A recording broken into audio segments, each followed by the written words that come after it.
The night is heavy with silence. A full moon hangs over a small European village, its pale light cutting across crooked rooftops and casting long shadows over the churchyard. Suddenly, the sound of shovels scraping dirt breaks the stillness. Villagers, armed with torches and fear, gather around a freshly opened grave. Ati itis center a priester lantern, his face grim, his hands trembling. They believe the corpse inside has not truly died. They believe it walks at night, feeding on the living.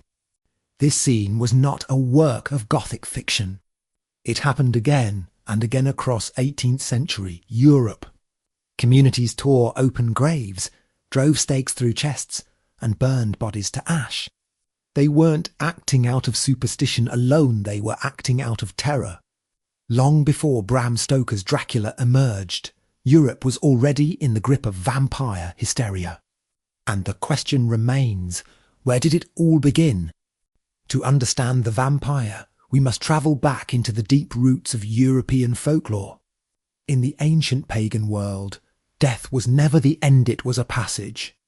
Ancestors were revered, but they were also feared. The line between the protective spirit and the malevolent revenant was always thin.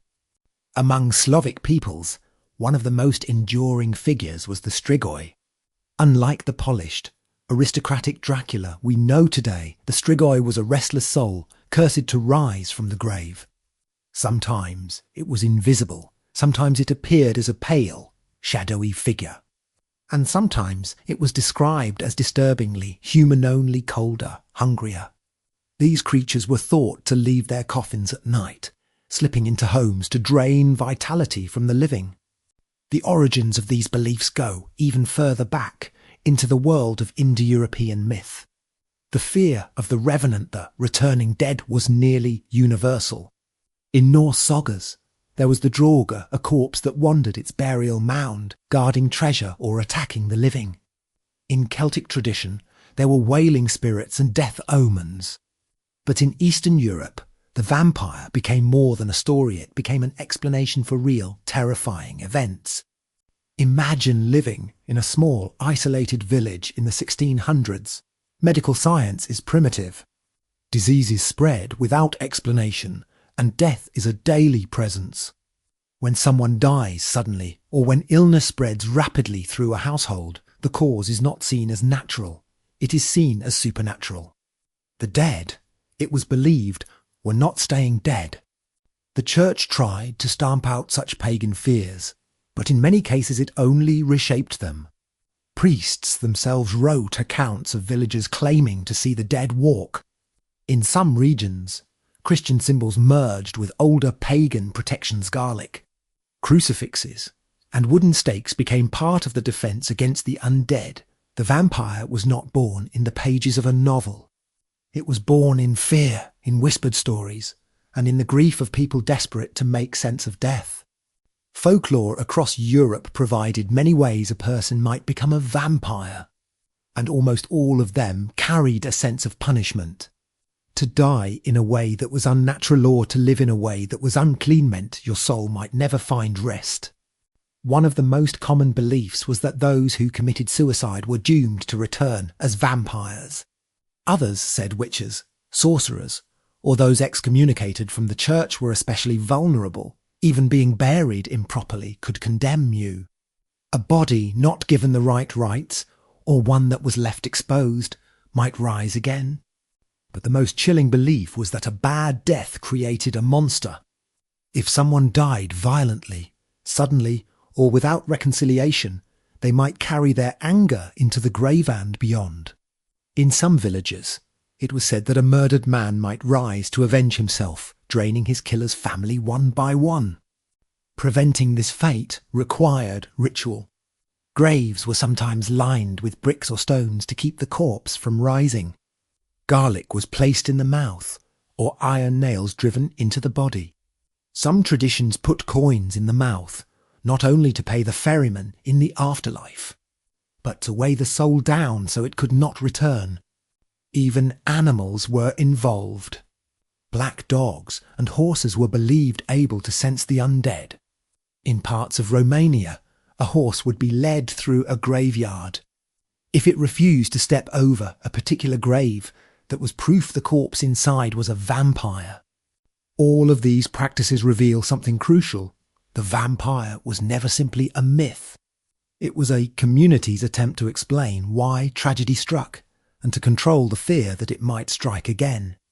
The vampire was both punishment and scapegoat, a reflection of social anxieties carved into ritual. Not every vampire waited for death. In parts of Eastern Europe, the terror was not just of corpses that refused to stay buried, but of the living themselves. These were the Strigoi, the living vampires. People cursed during their lifetimes, marked by suspicion, and believed to carry the same hunger as the undead. Who were these so-called living vampires? Often, they were the outsiders of a community, the sick, the pale, the frail, or those whose lives did not fit the social norm. A widow who lived alone, a man who avoided the church, a child born with a strange deformity anyone could be accused. And once the rumour took hold, it spread like wildfire. Villagers watched for signs. If someone avoided garlic or cast no reflection in water, whispers began. If cattle died mysteriously, or children wasted away, neighbours might point their fingers at the quiet man who lived at the edge of the woods. Some even claimed to see such people wandering at night, their eyes glowing red, their shadows moving unnaturally. These accusations could destroy lives. A living vampire might be ostracised, beaten, or even executed. In Romania, it was said that a suspected Strigoi Vayu could be chained, whipped, or forced to undergo exorcisms. Fear made the ordinary seem monstrous. But why did these beliefs exist? Part of the answer lies in how communities explained disease. Conditions like anemia, tuberculosis, or wasting fevers drained the life from people slowly, leaving them pale, weak, and gaunt. To villagers who knew nothing of germs, these were not illnesses, they were signs that someone had been cursed. Or worse, was spreading a curse themselves. The idea of the living vampire gave people a way to personify the invisible. Instead of an unknown sickness, they could blame an individual. It was a cruel solution, but it gave order to chaos. And for those who believed, it provided a path forward. Find the vampire and destroy it before it destroyed the rest of the village. If the living could become vampires, then death itself was the final test. In village belief, not all deaths were equal. Some people passed peacefully into the afterlife, but others, those who died bad deaths, were thought doomed to walk again. What was a bad death? Suicide was the clearest mark. To take one's own life was not only a sin against God, but a crime against the community. Such souls were believed unable to find peace, and so their bodies rose to torment the living. Murder was another.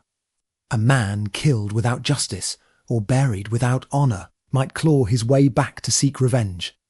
Even accidental deaths could arouse suspicion: drownings, sudden plagues, unexplained accidents.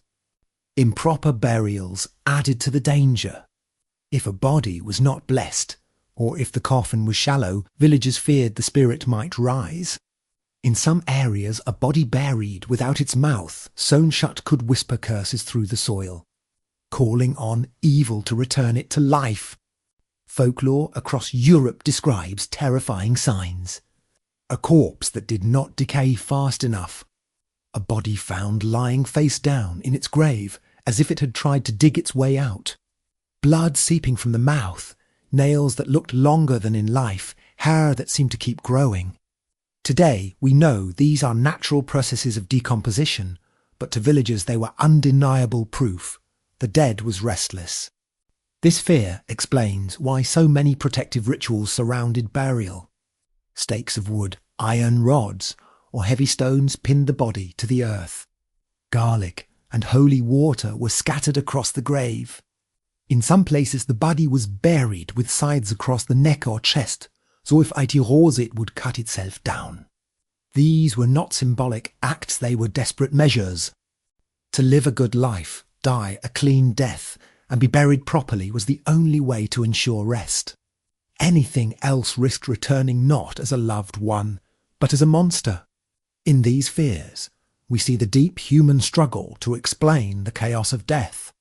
Vampires were not only imagined enemies, they were a reflection of the dread that death could be contagious, that grief itself could rise from the grave and consume the living. Imagine this. You've just buried a father, a sister, a child. The earth is fresh on the grave, the grief still raw. And yet, in the weeks that follow, strange things begin to happen. One by one, your family members grow pale, weak, and fevered. They waste away as if something is draining their very life. In Eastern European folklore, this was the cruelest truth about vampires. They did not prey on strangers first, but on their own kin. A newly dead family member was thought to rise from the grave and return to the home, feeding on the blood or breath of those they once loved. Husbands claimed to see the shadow of their dead wives standing at the foot of the bed. Children whispered of their mother's cold hand brushing their faces at night.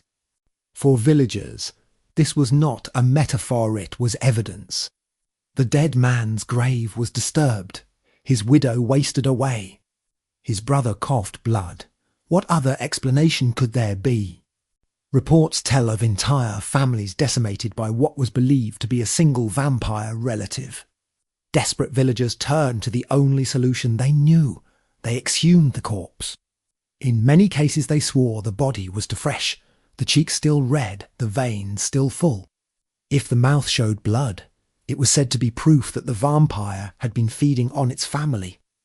And so they performed the second death.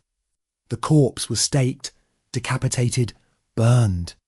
The family might scatter the ashes at crossroads or toss them into rivers, so the spirit could never return. For the survivors, it was not murder, it was salvation. To destroy one of their own was the only way to save the rest. This chilling belief reveals something universal. The vampire embodied not just fear of the dead, but the fear of grief itself. To lose a loved one was unbearable. To imagine that same loved one returning to harm you, that was terror beyond words. The vampire was no longer just a whisper in village folklore. By the 1700s, it had exploded into a full-blown crisis. Across the Habsburg Empire stretching through parts of modern Serbia, Austria, and Hungary, reports of vampires sparked a wave of hysteria so great that even governments were forced to intervene.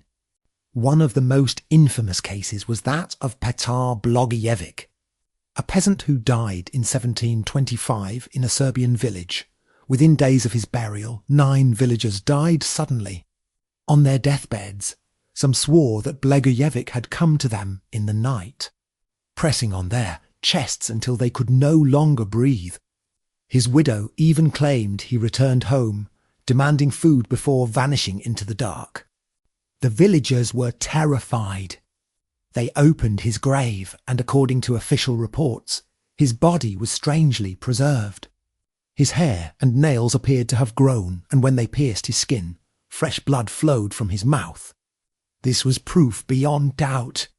In front of soldiers and priests, the villagers drove a stake through his heart, then burned him to ash. The panic spread. Not long after came the case of Arnold Paole, another soldier in Serbia. Before his death, Paole had confessed that he'd been attacked by a vampire years earlier, and had tried to protect himself by eating soil from the vampire's grave. But when Paole died suddenly, villagers insisted he had become one himself. Soon, livestock were found dead, neighbours reported attacks, and the community erupted in fear. Paole's body was exhumed, staked, and burned, yet the panic didn't end. Other corpses were accused, dug up, and destroyed in a frenzy that consumed the entire region. These events were not hidden in superstition. They were documented in official reports, sent back to Vienna and debated by scholars. Physicians and theologians wrote treatises on the vampire plague. The idea of the vampire was no longer a peasant tale, it had entered European consciousness. For many, The vampire panics were proof that the supernatural was real. For others, they exposed the fragility of reason in the face of fear. Entire communities tore themselves apart not because of what they saw, but because of what they believed. For villagers, burying the dead was not always the end.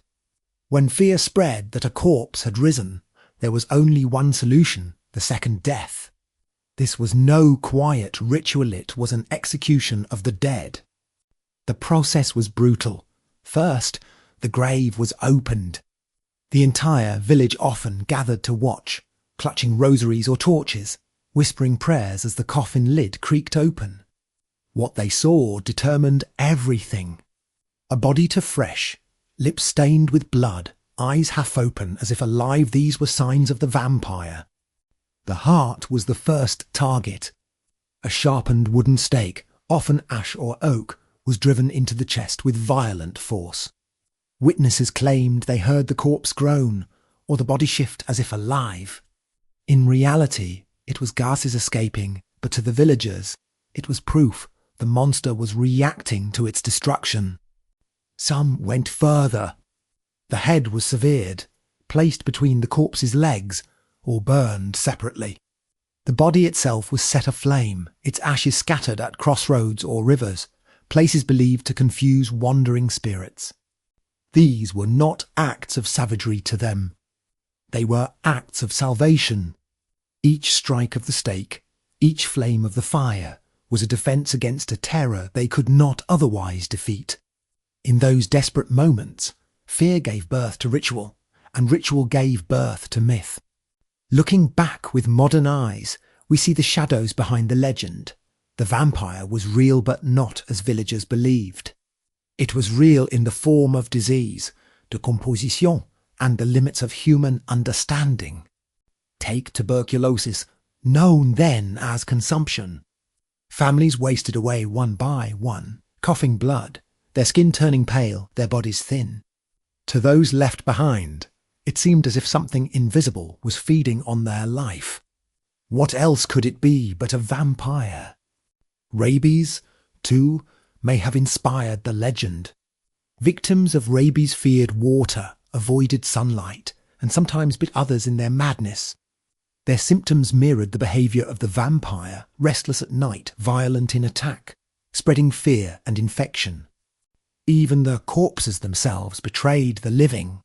When a body decomposes, gases bloat the chest, making it appear swollen and alive. Fluids seep from the mouth and nose, resembling blood. Hair and nails appear to grow as the skin retracts. To those who dug up the dead, it looked as if the vampire had been feeding. Science was not yet ready to explain these horrors. And so, the people turned to stories. In the gaps of knowledge, myth took root. The vampire became the answer when no other could be found. Though graves were staked and fires burned, the vampire did not die, it transformed. What once haunted villagers in Eastern Europe soon travelled into the salons and libraries of the West. In 1819, John Polidori published The Vampire, a tale that transformed the peasant monster into an aristocratic predator. No longer a rotting corpse, the vampire became elegant, seductive, a figure lurking in high society. This was the birth of the vampire we know today. Then, in 1897, Bram Stoker's Dracula sealed the legend's immortality.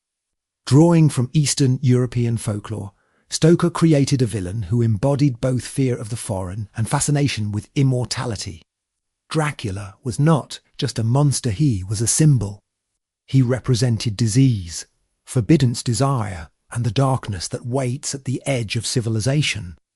From there, the vampire spread further than any plague. It entered cinema, literature, and pop culture, changing with every generation but never disappearing. Today, vampires shimmer in twilight romances or stalk in horror films. But their roots remain the same, the fear of death, of the unknown, and of ourselves. The vampire lives on because it is our sour grief, our anxieties, our hunger for stories that make sense of the shadows. Long before Dracula, the vampire was real in the minds of the people. And even now, centuries later, it remains immortal in our imagination.